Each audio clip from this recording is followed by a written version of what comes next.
Hello students, आज हम discuss करने जा रहे हैं इलस्ट्रेशन 9 का क्वेश्चन है। Body of mass 0.8 kg has initial velocity 3i-4j and final velocity -6j + 2k।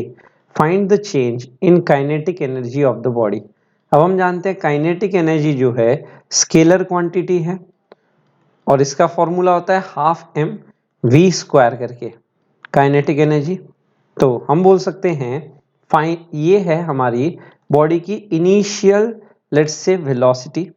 तो इस इनिशियल वेलोसिटी का अगर मैं मैग्नीट्यूड निकालूं, ये निकल के आएगा √3² + 4²।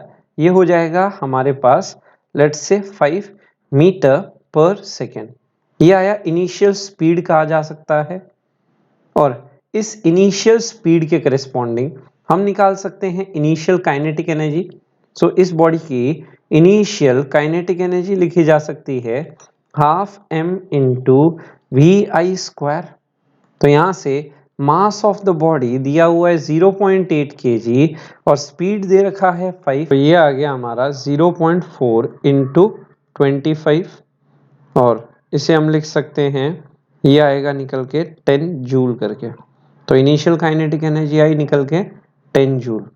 अब सिमिलर वे में हम बात कर सकते हैं let's say final kinetic energy के लिए हमें फाइनल वेलोसिटी वेक्टर पता है, ये वेलोसिटी वेक्टर है। अब इस वेलोसिटी वेक्टर का फाइनल वेलोसिटी वेक्टर का मैग्नीट्यूड हमारा लिखा जा सकता है √6² + 2²।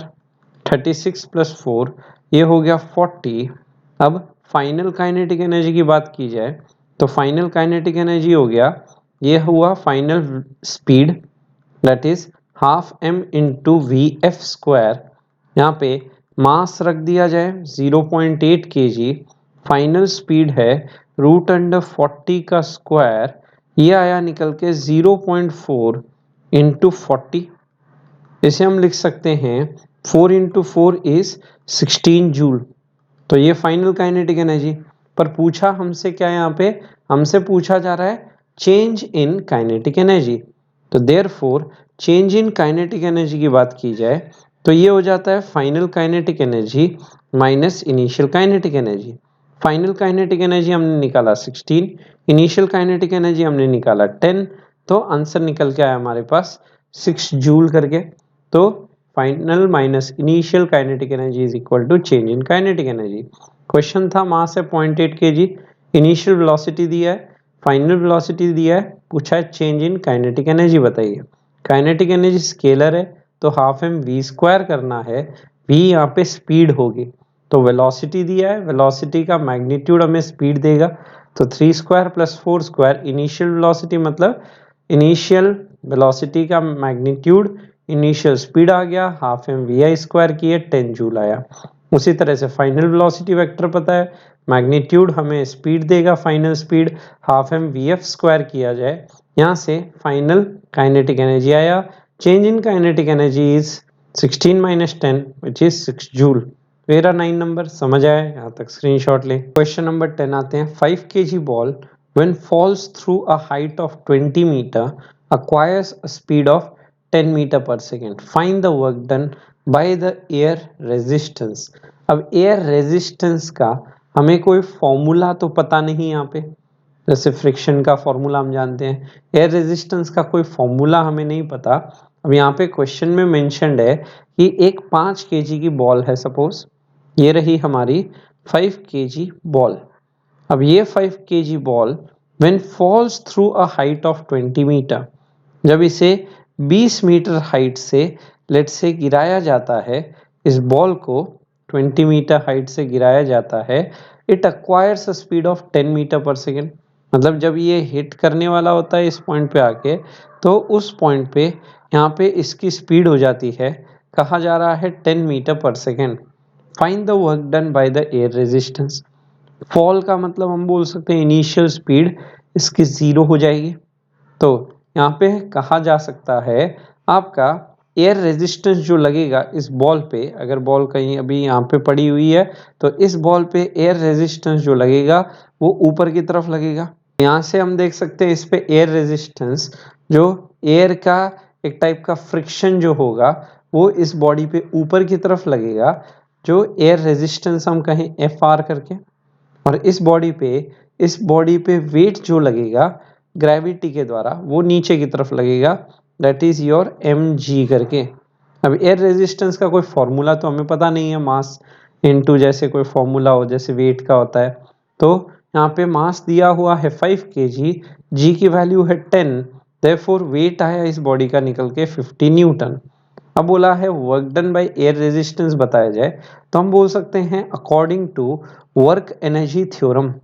तो वर्क एनर्जी थ्योरम का यूज किया जाए, क्योंकि एयर रेजिस्टेंस है यहाँ पे, तो आप मैकेनिकल एनर्जी कंजर्व कर नहीं सकते। जब रेजिस्टिव फोर्स होता है, हमने सीखा है, आप मैकेनिकल एनर्जी कंजर्व नहीं कर सकते, देयरफॉर वर्क एनर्जी थ्योरम किया जाए, that is work done by all the forces, जितने भी फोर्सेस बॉडी पे लग रहे हैं इज इक्वल टू कहा जा सकता है चेंज इन काइनेटिक एनर्जी। अब ऑल फोर्सेस में यहाँ पे दो ही फोर्स हम देख रहे हैं, एक फोर्स है ग्रेविटी और एक फोर्स है एयर रेजिस्टेंस का, लेट्स से फ्रिक्शन टाइप का फोर्स।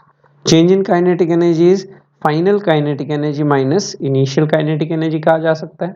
अब ग्रेविटी फोर्स नीचे लग रहा है और डिस्प्लेसमेंट अगर देखा जाए तो इस बॉडी पे जो डिस्प्लेसमेंट हुआ वो नीचे की तरफ हुआ है through a height of 20 metre, body नीचे की तरफ फॉल की है, तो ग्रेविटी फोर्स और डिस्प्लेसमेंट दोनों पैरेलल हैं, देयरफॉर कहा जा सकता है ग्रेविटी फोर्स का वर्क डन आ जाएगा mg into h into cos of 0 degree. Similarly work done by air resistance पूछा है, तो रेजिस्टिव फ्रिक्शन फोर्स ऊपर लगेगा हम कह सकते हैं। तो हमें वर्क डन ही पता करना है, हमें कोई ये तो पता नहीं करना कि फ्रिक्शन का मैग्नीट्यूड कितना होगा, तो सीधा हम लिख सकते हैं work done by resistance is equal to final kinetic energy की बात करें तो ये हो गई इस बॉडी की फाइनल वेलोसिटी, जब ये यहाँ पे लैंड करेगा this is final, let's say speed कहा जा सकता है, और ये है इनिशियल स्पीड, तो फाइनल काइनेटिक एनर्जी हो जाएगा half into m that is 5 kg into final speed है 10 माइनस इनिशियल स्पीड 0 है, देयरफॉर इनिशियल काइनेटिक एनर्जी 0। अब मास ऑफ द बॉडी दिया हुआ है 5, g की वैल्यू है 10, डिस्प्लेसमेंट है यहाँ पे 20 मीटर का, cos 0 डिग्री हम जानते हैं 1, plus work done by the resistance force is equal to 500/2, ये निकल के आएगा 250 न्यूटन। तो 20 इंटू 500, 100 प्लस 10 इंटू 1000, ये बन गया रेजिस्टेंस फोर्स का work done is equal to, let's say यहाँ से निकल के आया -750 जूल। माइनस समझ भी आता है क्योंकि रेजिस्टेंस फोर्स जो लग रहा है वो डिस्प्लेसमेंट के अपोजिट डायरेक्शन में लग रहा है, दोनों के बीच एंगल 180 डिग्री है, देयरफॉर वर्क डन नेगेटिव आना ही था। चलिए क्वेश्चन को समझा जाए। क्वेश्चन था एक बॉल है 5 kg की, फॉल कराया गया थ्रू हाइट ऑफ 20 मीटर, जब वो फॉल करता है ग्राउंड को हिट करने से पहले उसकी स्पीड हो जाती है 10 metre per second.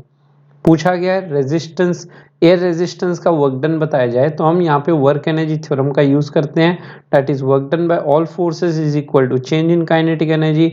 All force में यहाँ पे ग्रेविटी और एयर रेजिस्टेंस का वर्क कैलकुलेट होगा, चेंज इन काइनेटिक एनर्जी में फाइनल स्पीड दे रखा है 10, इनिशियल स्पीड 0, तो final kinetic energy half 5 into 10 square, initial kinetic energy 0, resistance का वर्क डन निकालना है, ग्रेविटी नीचे लग रहा है mg, डिस्प्लेसमेंट h नीचे हो रहा है तो mg h cos 0 degree, m की वैल्यू 5, g की वैल्यू 10, h की वैल्यू 20, cos 0 जानते हैं 1 या 1000 plus work done by air resistance is equal to 250, therefore work done by resistance force आ गया -750 जूल, therefore 10 का आंसर हो गया -750 जूल। 11 आते हैं, बॉक्स ऑफ मास 10 kg, ये एक 10 kg का मास है, projected up an incline plane from its foot with the speed of 20 metre per second, इसे 20 मीटर पर सेकेंड से ऊपर की तरफ भेजा गया।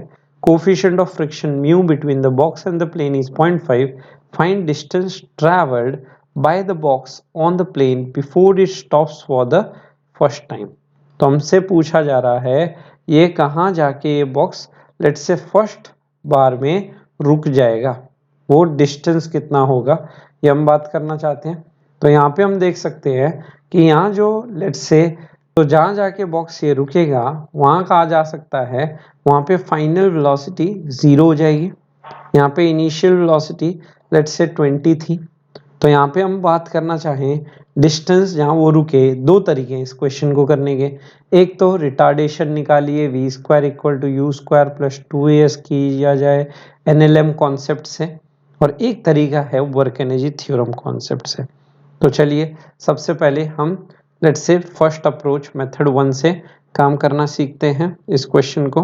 तो मेथड 1 में हम क्या करते हैं, मेथड 1 में NLM कॉन्सेप्ट लगाते हैं इस पे। तो NLM कॉन्सेप्ट के हिसाब से हम कह सकते हैं ये जो बॉडी है, इस बॉडी पे जो जो लेट्स से फोर्स लग रहे हैं, है ना, वो फोर्सेस चेकआउट किया जाए। तो यहाँ पे देख सकते हैं mg साइन थीटा हमारा नीचे लगेगा, that is mg sine 37 degree नीचे लगेगा। उसके बाद कहा जा सकता है कि नॉर्मल हमारा ऊपर के डायरेक्शन में लगेगा। उसके बाद mg का cos 37 डिग्री आपका नीचे के डायरेक्शन में लगेगा। और यहाँ पे हम कह सकते हैं कि इस बॉडी पे लेट्स से रिलेटिव मोशन ऊपर हो रहा है, बॉडी का वेलोसिटी ऊपर है, देयरफॉर सरफेस के रिलेटिव मोशन ऊपर हो रहा है, देयरफॉर फ्रिक्शन नीचे लगेगा। देयरफॉर ये सिचुएशन हमारा रिटार्डेशन वाला होगा, मतलब ये सिस्टम आपका रिटार्ड कर रहा होगा, देयरफॉर रिटार्डेशन पीछे की तरफ होगा। तो उसको बैलेंस करने के लिए सूडो फोर्स लगाते हुए इस बॉडी पे ma ऊपर लगेगा। अब यहाँ पे इक्वेशन लिखने जाते हैं, यहाँ पे सबसे पहले नॉर्मल की वैल्यू हम कह सकते हैं निकल के आया mg का लिखा जा सकता है हमारे पास cos ऑफ 37 डिग्री। तो mg cos 37 degree, cos 37 degree हम जानते हैं 4/5 आता है, तो 4/5 mg मास की वैल्यू 10 रख दी जाए तो 100/5 हुआ 20 इंटू 4 इज 80 न्यूटन। तो ये तो आया नॉर्मल। फिर हम बात करें फ्रिक्शन, तो यहाँ से फ्रिक्शन की वैल्यू अगर बात की जाए तो फ्रिक्शन हो जाता है हमारे पास म्यू इंटू एन, म्यू की वैल्यू दे रखी है 0.5, नॉर्मल है 80, तो 0.5 इंटू 80 ये बनने चला गया 40 न्यूटन। तो नीचे के डायरेक्शन में फ्रिक्शन हो गया 40 न्यूटन। और mg साइन 37 की वैल्यू अगर निकाला जाए, mg साइन 37 डिग्री कितना आएगा, तो mg का साइन 37 डिग्री बोला जा सकता है मास है 10 kg, g की वैल्यू है 10 और साइन 37 होता है 3/5, तो 300/5 निकल के आया 60 न्यूटन। तो यहाँ से mg साइन 37 की वैल्यू आ गई 60 न्यूटन करके।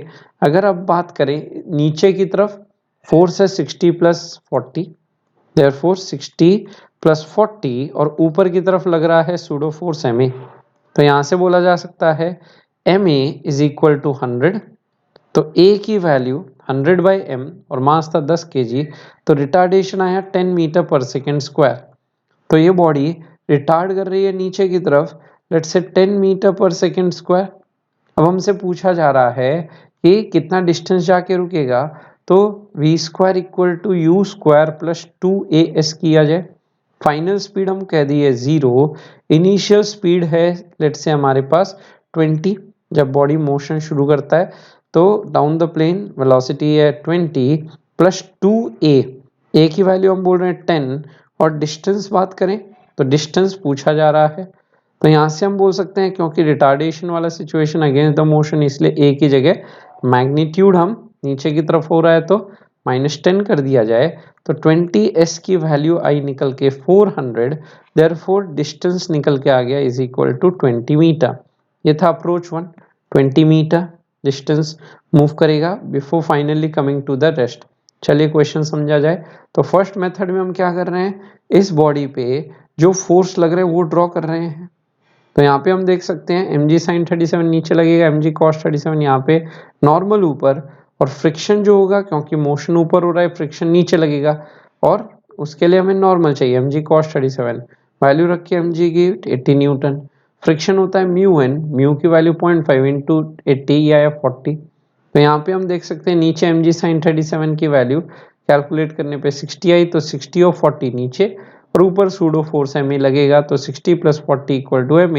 यहाँ से a की वैल्यू आई 10 मीटर पर सेकेंड स्क्वायर, मतलब नीचे की तरफ रिटार्डेशन 10 आया तो -10 कर दिया, v square equal to u square plus 2as में यहाँ से डिस्टेंस कवर्ड आ गया 20 metre before it stops for the first time. चलिए अब इसी क्वेश्चन को मेथड नंबर 2 से अप्रोच किया जाए। तो मेथड नंबर 2 क्या कहता है, work done by all forces, work done by all forces is equal to change in kinetic energy.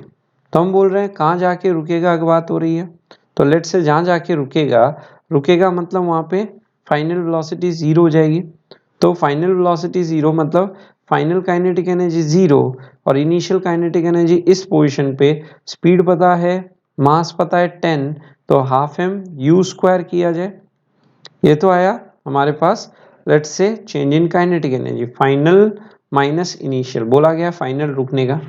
अब यहाँ पे जितने भी फोर्स लग रहे हैं इस बॉडी पे वो ड्रॉ किए जाए, तो एक लगेगा नॉर्मल, लेट्स से एक लगेगा वेट mg और एक लगेगा फ्रिक्शन, ये तीन फोर्सेस हैं जो इस बॉडी पे लगेंगे। और डिस्प्लेसमेंट जो हो रहा है इस बॉडी में वो हमारा ऊपर की तरफ हो रहा है, let's say s distance cover हो रहा है। अब यहाँ पे हम बोल सकते हैं work done by all forces में एक नॉर्मल आया, दूसरा आया वेट और तीसरा आया फ्रिक्शन, इन सभी का वर्क डन की बात करनी है। तो सबसे पहले बात करें, जो नॉर्मल है वो डिस्प्लेसमेंट के साथ एंगल 90 बना रहा है, तो इसमें एंगल थीटा 90 डिग्री हो गया, देयरफॉर नॉर्मल का वर्क डन हो जाएगा n into displacement into cos 90 that is 0 degree. Gravity की बात करें, ग्रेविटी mg नीचे लग रहा है, डिस्प्लेसमेंट ऊपर हो रहा है, तो इसका एंगल हो जाएगा ये है 53 डिग्री, तो ये एंगल इसका सप्लीमेंट्री एंगल होके 180 डिग्री माइनस 53 डिग्री लिखा जा सकता है। तो यहाँ पे थीटा जो आया वो निकल के आया 180 डिग्री माइनस 53 डिग्री। और फ्रिक्शन के केस में फ्रिक्शन नीचे लग रहा है, डिस्प्लेसमेंट ऊपर हो रहा है, देयरफॉर इस केस में एंगल हो गया 180 डिग्री। तो हम यहाँ देख सकते हैं जो ग्रेविटी का एंगल था, ग्रेविटी वाला एंगल दिखाऊं आपको, ग्रेविटी के बीच एंगल कितना होगा, लेट्स से डिस्प्लेसमेंट और ग्रेविटी फोर्स, तो mg नीचे और डिस्प्लेसमेंट ऊपर है, तो ये अगर हमारा लेट्स से 37 डिग्री है तो ये 53 डिग्री हो गया, तो ये 53 डिग्री है, देयरफॉर ये एंगल निकल के आया 180 डिग्री माइनस 53 डिग्री। तो यहाँ पे ये एंगल थीटा आ गया हमारे पास 180 माइनस 53 डिग्री। तो यहाँ पे ग्रेविटी का वर्क डन हम लिख सकते हैं, हमारे पास आया mg इंटू यहाँ पे डिस्प्लेसमेंट जो पूछा गया है s इंटू दोनों के बीच एंगल 180 माइनस 53 डिग्री। उसी तरह से फ्रिक्शन का वर्क डन बात करें तो फ्रिक्शन का मैग्नीट्यूड इंटू डिस्प्लेसमेंट s और दोनों के बीच angle 180 degree is equal to ये आएगा हमारे पास, लेट्स से 400 by 2, 400 4000 by 2 is minus of 2000 joule करके आया। अब इसको सिंप्लीफाई किया जाए तो यहाँ पे हम देख सकते हैं जो फ्रिक्शन इन्वॉल्व होगा, म्यू दिया हुआ है, नॉर्मल की वैल्यू अगर बात करूं mg cos लेट्स से आपका 37 डिग्री होगा, तो नॉर्मल की वैल्यू mg cos 37 डिग्री, तो यहाँ से हम कह सकते हैं cos 37 4/5, तो ये आ गया हमारे पास, लेट्स से नॉर्मल का मैग्नीट्यूड निकल के आ गया 4/5 टाइम्स लिखा जा सकता है mg। इसको पुट किया जाए तो यहाँ पे m की वैल्यू 10, g की वैल्यू 10, डिस्टेंस पूछा गया है cos 180 minus theta, second quadrant में minus cos of theta, friction का मैग्नीट्यूड हो गया म्यू इंटू n, n की वैल्यू हमने निकाली है 4/5 टाइम्स mg और वो डिस्टेंस पूछा है, और cos 180 माइनस 1 होगा इसीलिए माइनस लगा दिया जाए, और यहाँ पे आया माइनस ऑफ 2000 करके। अब इसे सिंप्लीफाई करते हैं तो यहाँ पे हम देख सकते हैं इस बॉडी में कि यहाँ पे अब जो जो फोर्स के कारण होगा उनको पुट किया जाए तो ये आया minus of 100 into s into cos 53 sine 37 के बराबर होता है 3/5। म्यू की वैल्यू क्वेश्चन में गिवन है 0.5, तो पुट किया जाए म्यू की वैल्यू एज 0.5, फिर यहाँ पे बन गया 4/5, मास है 10, जी की वैल्यू है 10 और यहाँ पे s बात करना है इस माइनस 2000 जूल, माइनस से मल्टीप्लाई करें तो ये आया हमारे पास 60s, फिर यहाँ पे 200 डिवाइडेड बाई 5, ये हो गया 40s इज इक्वल टू 2000, यहाँ से 100s is equal to 2000, therefore यहाँ से s की वैल्यू निकल के आ गई 20 मीटर। तो हमसे पूछा था कि कितना डिस्टेंस कवर करके रुक जाएगा, तो हम बोल सकते हैं हमारा 20 मीटर करके। तो ये रहा इस क्वेश्चन का सॉल्यूशन। चलिए फिर से समझा जाए क्वेश्चन को। तो यहाँ पे हम कह सकते हैं कि कितना डिस्टेंस जाके ये रुकेगा, तो इस पे जितने फोर्सेस हैं, तो यहाँ पे हमने देखा इस बॉडी पे एक नॉर्मल ऊपर, फ्रिक्शन नीचे और mg नीचे, ये तीन फोर्सेस का work done equal to change in kinetic energy, work energy theorem लगा के work done all forces equal to change in kinetic energy. Finally rest पे रुकने की बात हो रही है, तो final kinetic energy 0, initial kinetic energy कहा जा सकता है half of 10 into let's say initial speed है 20, तो 20 का स्क्वायर।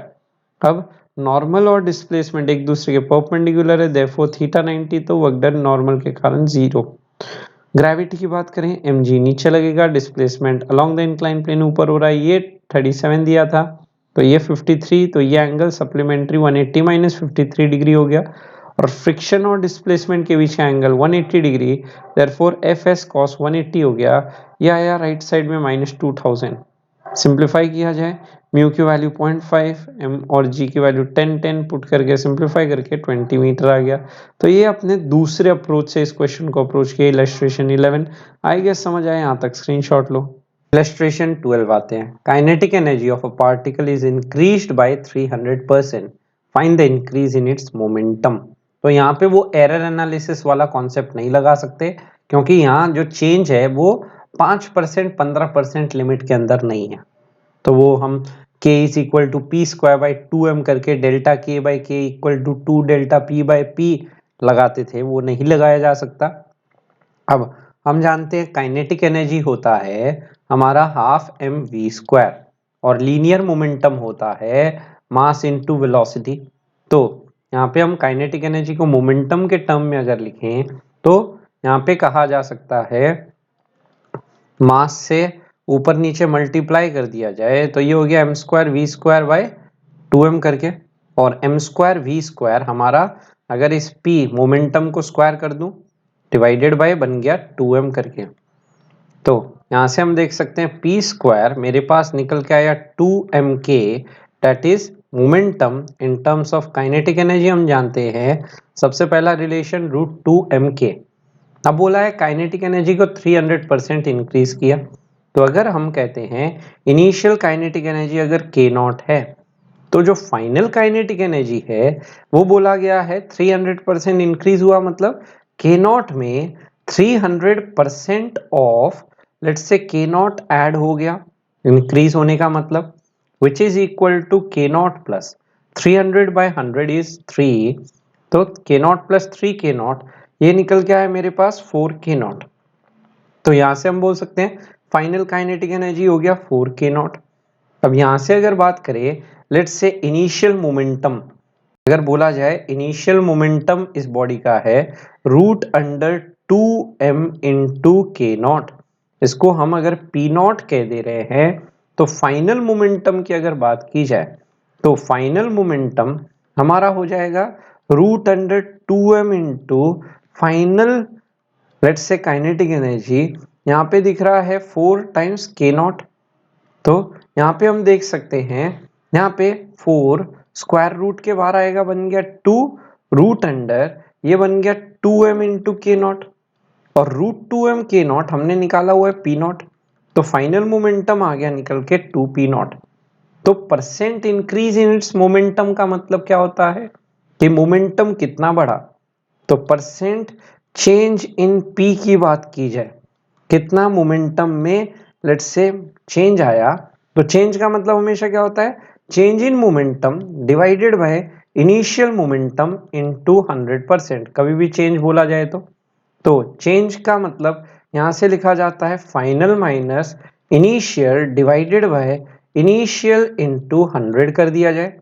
अब फाइनल मोमेंटम की वैल्यू हमारे पास गिवन है 2p नॉट, तो यहाँ 2p नॉट रख दी जाए, इनिशियल मोमेंटम की वैल्यू है मेरे पास p नॉट, यहाँ p नॉट रख दिया जाए, divided by initial momentum p not given है इनटू 100 कर दिया जाए।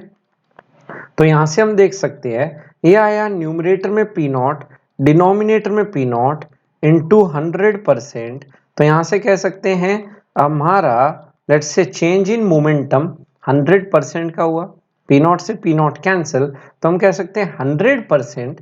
लेट्स से अगर काइनेटिक एनर्जी बढ़ेगा, क्योंकि मोमेंटम जो है वो काइनेटिक एनर्जी के प्रोपोर्शनल है, रूट के प्रोपोर्शनल।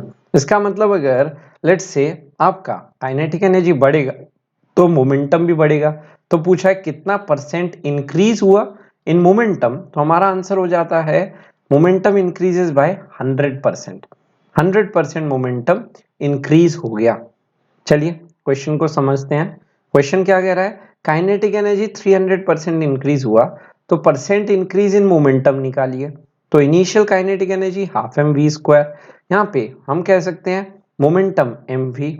अब momentum in terms of kinetic energy हम लिख सकते हैं P equal to root under 2m k, that is P is proportional to root k. Initial kinetic energy k nought कह रहे हैं क्योंकि यहाँ 300% है, तो वो हम डेल्टा पी बाई पी वाला कॉन्सेप्ट नहीं लगा सकते, 5% के अंदर हो तब लगाया जाएगा। फाइनल काइनेटिक एनर्जी हो गया के नॉट प्लस 300% ऑफ के नॉट, मतलब 300/100 ऑफ के नॉट विच इज के नॉट प्लस 3 के नॉट इज 4 के नॉट। तो फाइनल मोमेंटम आया √2m into final kinetic energy 4 के नॉट, तो 4 का रूट आया 2 बाहर, 2√2m के नॉट, और √2m के नॉट हमारे पास बना हुआ है पी नॉट।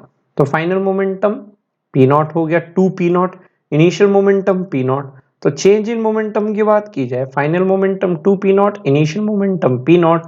यहाँ से कैलकुलेशन पे 100% का इंक्रीज हो जाएगा मोमेंटम में अगर काइनेटिक एनर्जी 300% बढ़ाया जाए। तो ये इलस्ट्रेशन 12 आई गेस समझ आए, यहाँ तक स्क्रीनशॉट लो। क्वेश्चन नंबर 13 आते हैं। Bullet weighing 10 gram is fired with velocity 800 meter per second. Its velocity decreases to 100 meter per second after passing through 1 meter thick mud wall. Find average resistance offered by the mud wall. तो situation कैसा है, suppose ये हमारा mud wall है और इस mud wall के through आपका लेट्स से एक बुलेट है। अब ये जो बुलेट है, लेट्स से इस बुलेट का क्वेश्चन में गिवन है मास दिया हुआ है हमें एज 10 ग्राम।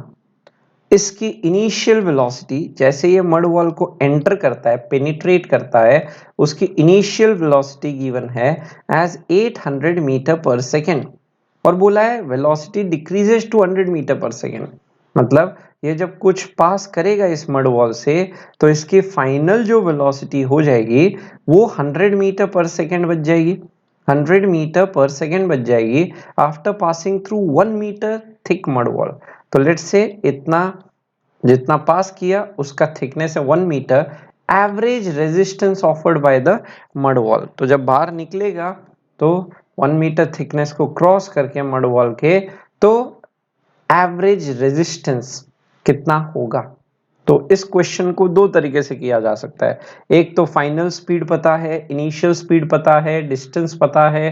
तो मेथड नंबर 1 की बात की जाए तो इस क्वेश्चन को एक तरीका तो क्या है, b square is equal to लिखा जा सकता है यू स्क्वायर प्लस 2as से। फाइनल स्पीड है हमारी 100, इनिशियल स्पीड है लेट्स से 800, रिटार्डेशन पता करना है। यहाँ पे कह सकते हैं इस पे जो रिटार्डिंग फोर्स लगेगा वो पीछे की तरफ लगेगा, रेजिस्टेंस जो फोर्स लगेगा है ना, आगे जाना चाहता है, स्पीड घट रहा है, देख रहे हैं 800 से 100 हो जा रहा है, मतलब एक टाइप का रेजिस्टिव फोर्स लगा होगा जो इसको आगे बढ़ने से रोक रहा है। तो यहाँ पे रिटार्डेशन हम देखेंगे वो माइनस में आएगा, और डिस्टेंस बोला गया है 1 मीटर का, देयरफॉर ये निकल के आया 2 times a is equal to this is 100 का स्क्वायर माइनस बन जाता है 800 का स्क्वायर। तो इसे सिंप्लीफाई किया जाए तो 100 minus 800 is minus 700 and 100 plus 800 is your 900। तो यहाँ से हमारे पास रिटार्डेशन की वैल्यू आई इज इक्वल टू हम लिख सकते हैं एज माइनस ऑफ 350 इंटू 900। तो यहाँ से हम बोल सकते हैं जो फोर्स होगा रेजिस्टेंस फोर्स, उसका फॉर्मूला होता है, लेट्स से हमें रिटार्डेशन पता है जो ये रेजिस्टेंस ऑफर करेगा, मास बुलेट का पता ही है 10 ग्राम, तो मास 10 ग्राम को केजी में ले जाया जाए 1000 से डिवाइड करते हैं। एक्सीलरेशन यहाँ पे हम निकाल चुके हैं एज माइनस 350 इंटू 900। तो इसे सिंप्लीफाई किया जाए तो यहाँ पे हम देख सकते हैं ये 1000 इस 1000 से कैंसिल कर जाए तो यहाँ से वो रेजिस्टेंस फोर्स आ गया एज 0, 9 5 जा 45, 4 9 3 जा 27, माइनस 3150 न्यूटन, माइनस बस ये बता रहा है कि अपोजिट डायरेक्शन में। ये तो मेथड नंबर 1 था। अब आया जाए मेथड नंबर 2 पे बात करने। तो मेथड नंबर 2 में हम क्या करने वाले हैं, work done by all forces is equal to, लिखा जा सकता है change in kinetic energy. All forces is equal to change in kinetic energy. तो यहाँ पे अगर बात करें, यहाँ पे डिस्प्लेसमेंट आगे हो रहा है, ग्रेविटी mg फोर्स नीचे लग रहा है, बस यही दो फोर्सेस हैं। तो नॉर्मल, ये जो नॉर्मल टाइप में बात हो रही है वो एयर रेजिस्टेंस ही हो गया। तो हम बोल सकते हैं ऑल फोर्सेस में एक आ जाएगा आपका नॉर्मल, जो आप बोल सकते हो रेजिस्टेंस फोर्स जो पता करना है, और एक आ गया ग्रेविटी जिसका वर्क डन 0 हो गया, is equal to change in kinetic energy. Final kinetic energy हो गया आपका हाफ एम वी स्क्वायर, और इनिशियल काइनेटिक एनर्जी कहा जा सकता है हाफ एम यू स्क्वायर। अब वैल्यू पुट करना है, यहाँ पे मास दिया हुआ है 10 ग्राम करके, और बाकी सब वैल्यूज हमें दिया हुआ है। तो रेजिस्टेंस फोर्स का मैग्नीट्यूड चाहिए, डिस्प्लेसमेंट आगे की तरफ हो रहा है ऑफ मैग्नीट्यूड 1 मीटर, और रेजिस्टेंस फोर्स डिस्प्लेसमेंट के अपोजिट डायरेक्शन लग रहा है, तो cos 180 कर दिया जाए। ग्रेविटी डिस्प्लेसमेंट के परपेंडिकुलर है, इसीलिए ग्रेविटी का वर्क डन 0 का आ जाएगा हाफ ऑफ, m कॉमन निकाल लेता हूं तो बन गया v square minus you square. तो यहाँ पे रेजिस्टेंस का लेट्स से cos 180 माइनस 1 हो गया, तो minus of F R is equal to half of, mass है हमारे पास 10 kg, ग्राम, ग्राम को kg में ले गए, divided by 1000। Final speed question में गिवन है 100, इनिशियल स्पीड क्वेश्चन में गिवन है 800, पुट किया जाए तो यहाँ से सिंप्लीफाई करके ये आया हमारे पास minus of F R is equal to, this is given as 5 divided by 1000 into 100 minus 800 is minus 700, और फिर 100 प्लस 800 इज योर 900। अब इसे सिंप्लीफाई करते हैं तो यहाँ पे हम देख सकते हैं 3 जीरो से 3 जीरो कैंसिल हुए, which comes to be therefore resistance जो फोर्स हो जाएगा ये आया 35 इंटू निकल के हमारे पास लेट्स से 90, विच इज इक्वल टू 0, 9 5 जा 45 हो गया, फिर 4 का आ जाए 9 3 जा 27, 3150 न्यूटन। तो ये आया रेजिस्टेंस फोर्स का वैल्यू, दोनों से वही आया 3150 न्यूटन। तो मेथड 2 में हमने सिंपली क्या किया, मेथड 2 में हमने work done by all forces बराबर चेंज इन काइनेटिक एनर्जी कर दिया। तो ऑल फोर्सेस में दो फोर्स हैं, एक तो रेजिस्टेंस, एक ग्रेविटी। फाइनल काइनेटिक एनर्जी दिया हुआ है, इनिशियल दिया हुआ है, चेंज इन काइनेटिक एनर्जी से हमने वैल्यू निकाली रेजिस्टेंस फोर्स की, वो भी आई निकल के 3150 न्यूटन। तो यहाँ तक स्क्रीनशॉट लो।